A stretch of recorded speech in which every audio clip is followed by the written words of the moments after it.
Vulva, है ना। मादा के बाह्य जननांग को, जो मादा के जो बाहरी जननांग होते हैं ना, उन वल्वा वल्वा कहते हैं। तो पढ़ते हैं इसको। मादा के बाहरी जनन अंगों को संयुक्त रूप से वल्वा कहते हैं, है ना।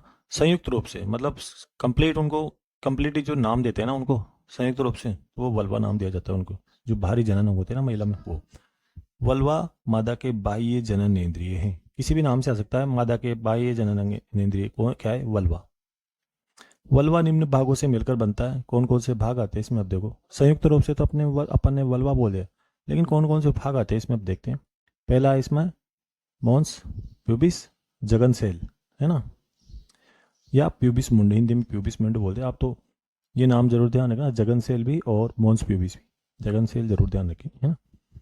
तो देखो, मॉन्स प्यूबिस या जगन सेल किससे बनता हो? सबसे पहले किससे बनता है? ये बनता है वसामय उत्तकों से।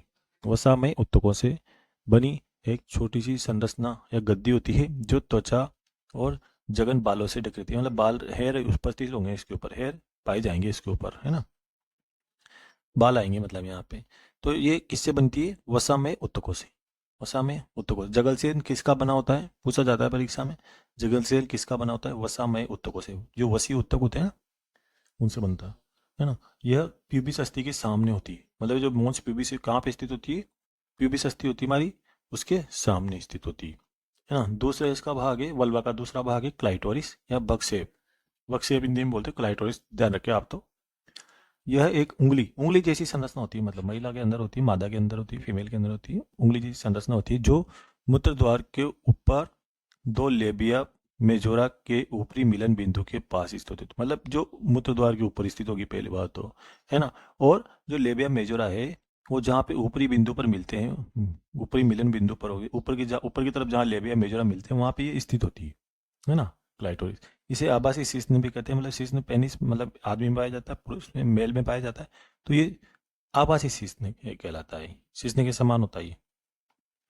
क्लाइटोरिस नर को नर के शिश्न के समजात कहा जाता है। मैं वही ना, मतलब इसके समान, शिश्न के समान, नर के शिश्न के समान संरचना है ये, है ना। इसके द्वारा मादा में लैंगिक उत्तेजना उत्पन्न होती है। तो महिला में लैंगिक उत्तेजना इससे उत्पन्न होती है, क्लाइटोरिस से।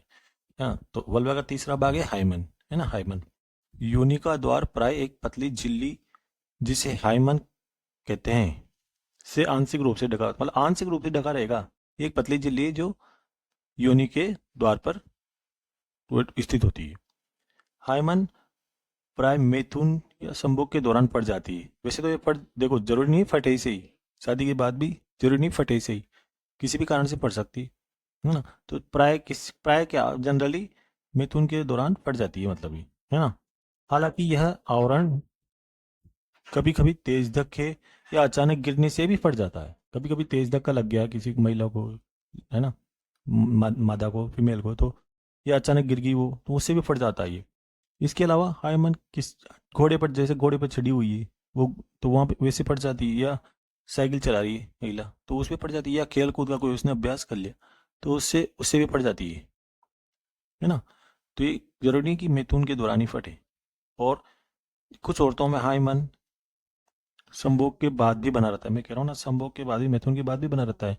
हाई मन का होना कुंवारेपन का सच्चा लक्षण नहीं है। अगर हाई मन झिल्ली है महिला में, तो इसका मतलब नहीं है कि वो कुंवारी है ना। तो आप इसका ध्यान रखें कि ये हाई मन एक परत होती है जो महिला को, जो योनि के द्वार पर पाई जाती है ना। इसको हिंदी में योनिच्छद भी बोलते हैं, योनिच्छद।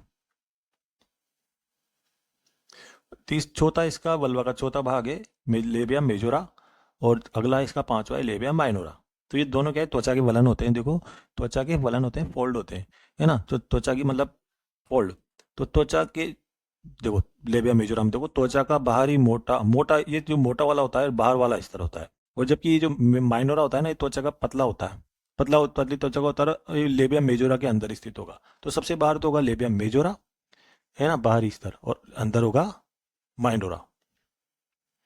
तो देखो, इन पर भी प्यूबिक रोम उपस्थित होते हैं। मतलब इन पर भी बाल पाए जाएंगे, बाल उपस्थित होंगे, हेयर उपस्थित होंगे।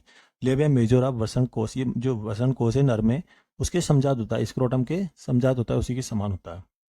लेबिया मेजोरा उत्तकों का एक मासल वलन है, जो मोन्स प्यूबिस के से नीचे तक, मतलब नीचे तक फैला रहेगा। मोन्स प्यूबिस से चालू होगा वो नीचे तक फैला रहेगा, है ना। और योनि द्वार को भी ढके घेरे रहता है, योनि द्वार को घेरे रहेगा कौन, लेबिया मेजोरा, है ना। वल्वा देखो एक और इसकी परिभाषा है, वल्वा दोनों तरफ से त्वचा के उभार से ढका रहता है, जिसे क्या बोलते हैं, लेबिया मेजोरा। तो ये त्वचा के क्या होते हैं, उभार होते हैं, है ना, या वलन होते हैं या फोल्ड होते हैं, कुछ भी आ जाए तो लेबिया मेजोरा बोल देना आप, है ना। अगला है इसमें लेबिया माइनोरा, लघु प्रकोष्ठ, हिंदी में लघु प्रकोष्ठ, इंग्लिश में ध्यान रखें आप लोग। ये पतली त्वचा का आवरण होता है, देखो अनुदैर्ध्य वलन होता है, वलन होते हैं, फोल्ड होते हैं। लेबिया मेजोरा के तुरंत अंदर होते हैं, मतलब अंदर होते हैं। इन पर रोम नहीं पाए जाते, देखो और पे रोम, इस पे रोम पाए जाएंगे लेकिन इस पे रोम नहीं पाए जाएंगे, है ना, अनुपस्थित होते हैं। लेबिया मेजोरा से घिरा हुआ स्थान, देखो वेस्टिब्यूल की परिभाषा पूछी जाती है परीक्षा में कि वेस्टिब्यूल क्या होता है। वेस्टिब्यूल होता है लेबिया जो माइनोरा है उससे घिरा हुआ जो स्थान होता है ना, वो वेस्टिब्यूल कहलाता है। वेस्टिब्यूल, इसमें निम्न छिद्र आगे खुलते हैं, किसमें, वेस्टिब्यूल में, है ना। तो वेस्टिब्यूल में निम्न छिद्र आगे खुलते हैं, 3 छिद्र खुलेंगे, देखो एक तो मूत्र छिद्र, है ना, एक जनन छिद्र और एक बार्थोलिन नलिका छिद्र, 3 छिद्र खुलेंगे इसमें। तो इसमें मूत्र छिद्र और जनन छिद्र खुलते हैं। मूत्र द्वार अग्रभाग में, देखो अग्रभाग में तो मूत्र द्वार स्थित होता है ना, मूत्र द्वार या मूत्र छिद्र एक ही बात है, ये मूत्र द्वार यहाँ पे लिखा हुआ है, मूत्र द्वार या मूत्र छिद्र अग्रभाग में स्थित होगा। और योनि द्वार, योनि द्वार या योनि छिद्र, है ना, योनि द्वार या योनि छिद्र पश्च भाग में स्थित होगा। बार्थोनी नलिका छिद्र वेस्टिब्यूल के पार्श्व सतह पर, जिस लेट पार्श्व दोनों साइड पे है ना, साइडों में, दोनों साइडों पे स्थित होता है ये, या योनि के पार्श्व सतह पर स्थित होते हैं, क्योंकि बार्थोनिल जो ग्रंथि होती है ना योनि के पार्श्व में साइडों में पाई जाती है, तो यहाँ से छिद्र के द्वारा खुलती है, जिसे बोलते हैं बार्थोनिल नलिका छिद्र। दोनों दोनों लेबिया माइनोरा अब पश्च सतह या नीचे वाले भाग पर जुड़कर क्या बनाते हैं, फोर्चेट बनाते हैं। तो लेबिया माइनोरा क्या बनाते हैं, फोर्चेट बनाते हैं, पीछे की तरफ जुड़कर या नीचे वाले भाग में जुड़कर, है ना। फोर्चेट कहाँ पाया जाएगा, नीचे जो पाया जाएगा, जो लेबिया माइनोरा बनाते हैं। फोर्चेट और जो एनस है, गुदा है, उसके बीच का स्थान क्या कहलाता है, पेरिनियम कहलाता है ना, पेरिनियम कहलाता है। गुदा छिद्र होता है, एनस होता है, उसके बीच का स्थान पेरिनियम कहलाता है। अगली आपकी बार्थोनिल ग्रंथि। अब देखो बार्थोनिल ग्रंथि महिला में होती है ओनली, आपको ध्यान रखिए, काउपर ग्रंथि तो पुरुष में होती है, प्रोस्टेट, है ना, प्रोस्टेट ग्रंथि पुरुष में होती है, लेकिन बार्थोलिन ग्रंथि केवल महिला में होती है। तो बार्थोलिन ग्रंथि देखो क्या होता है, यह नर की काउपर ग्रंथि के समान होती है, समान, क्योंकि ये भी, इसका मतलब काउपर ग्रंथि क्या करती है, सारे द्रव का स्तरण करती है, तो ये भी सारे द्रव का स्तरण करती है जरूर। देखो यह चिकना क्षारीय जलीय द्रव स्त्रावित करती है, जो योनि में क्षारीय माध्यम बनाता है। क्षारीय माध्यम बनाना जरूरी, देखो शुक्राणु की जिंदा रहने के लिए। योनि एक खरगोश में तो एक जोड़ी होगी, मनुष्य में 2 जोड़ी होती है, मतलब 2 जोड़ी होती है महिला, है ना, केवल ये चीजें जो 2 जोड़ी होती है। योनि की पार्श्व सतह पर स्थित होती है, देखो दोनों साइडों पर स्थित होती है बार्थोलिन ग्रंथि, है ना, और योनि में खुलती है, सीधी सी बात है। इसे ग्रेटर और लेजर वेस्टिबुलर ग्रंथि भी कहते हैं, वेस्टिबुल, वेस्टिबुलर से वेस्टिबुल ग्रंथि भी कहते हैं इसको, ग्रेट और लेजर वेस्टिबुलर ग्रंथि भी कहते हैं बार्थोलिन ग्रंथि को, है ना। अब देखो स्तन ग्रंथि, स्तन ग्रंथि क्या होती है, स्तन, स्तनियों का मुख्य लक्षण है, स्तन ग्रंथियों का मुख्य लक्षण क्या है, स्तन ग्रंथि की उपस्थिति, है ना। यह नर और मादा दोनों में उपस्थित होती है, लेकिन मादा में सक्रिय होती है, मतलब दोनों में पाई जाएगी, आदमी में भी औरत में भी पाई जाएगी, लेकिन सक्रिय किसमें होगी, फीमेल में होगी स्पेशली। देखो एपोक्राइन श्वेत ग्रंथियों का रूपांतर, जो ये स्तन ग्रंथियां हैं, ये एक बार क्वेश्चन आ चुका है रीट में कि जो स्तन ग्रंथियां हैं वो किसका रूपांतरण है, तो एपोक्राइन शब्द ध्यान रखना, एपोक्राइन, एपो, एपो, है ना, तो एपोक्राइन श्वेत ग्रंथियों का रूपांतरण होती है स्तन ग्रंथियां। कार्यशील स्तन ग्रंथियां सभी मादा स्तनधारियों का अभिलक्षण है, एक ही बात है, मादा में सक्रिय होती है, महिला में सक्रिय होती है, फीमेल में सक्रिय होती है। स्तन ग्रंथियां एक युग्म संरचना है जिसमें ग्रंथि लुतक और विभिन्न मात्रा में वसा होती है, मतलब स्तन ग्रंथियों में क्या क्या होता है, एक तो ग्रंथि लुतक होता है, एक वसा होती है ना, युग्म संरचना होती है, जोड़े में पाई जाती है, 2-3 किस्म की। प्रत्येक तो आपको ध्यान होना चाहिए, ग्रंथि लुतक की बनी होती है और वसा की बनी होती है, सीधी सीधी बात।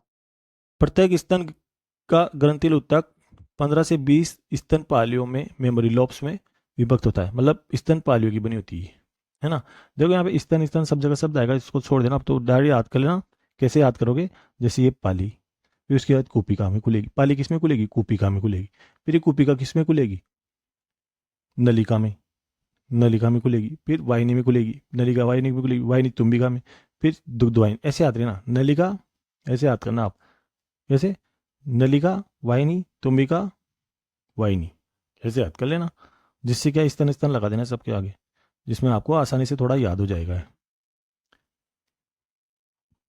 देखो, स्तनपालियों में कोशिकाओं के गुच्छे होते हैं जिसे स्तन कूपिका कहते हैं। स्तन कूपिकाओं की कोशिकाओं में दुग्ध स्रावित होता है और स्तन कूपिकाओं की गुहाओं में एकत्र हो जाता है। मतलब स्तन कूपिका में होता है दूध, है ना। तो आप तो मेमोरी लोब्स से पकड़ लेना, स्तन पाली से पाली, कूपिका,